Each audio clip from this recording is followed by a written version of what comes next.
ഒരു pergola blossom കണ്ടാലോ? വർഷം 2020, കൊറോണ കാലഘട്ടം.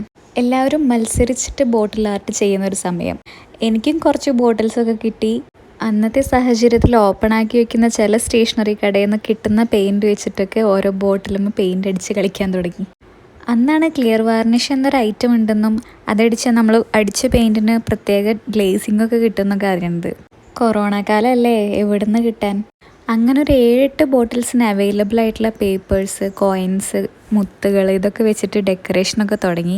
പതിയെ കൊറോണ കാലം കഴിഞ്ഞു. ഞാൻ ക്ലാസ്സിന് പോയി വരുന്ന തക്കത്തിൽ അമ്മ കുപ്പിപ്പാട്ടക്കാർക്ക് അത് പറക്കി കൊടുക്കുകയും ചെയ്തു. എന്നാൽ അവിടം കൊണ്ടൊന്നും തീർന്നില്ല. ഞാൻ പിന്നെയും വരച്ചുകൊണ്ടേയിരുന്നു. അങ്ങനെ വരച്ച 5 ബോട്ടിൽസാണ് നിങ്ങൾ ഈ കണ്ടുകൊണ്ടിരിക്കുന്നത്.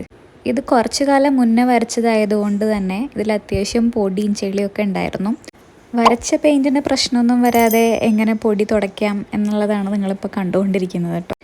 പക്ഷേ ഞാൻ ടിഷ്യൂ പേപ്പർ നനച്ച് തുടച്ചിട്ടടക്കം അതിൻ്റെ മുകളിൽ ഞാൻ അന്നടിച്ച പെയിൻറ്റ് പോകുന്നില്ലായിരുന്നു.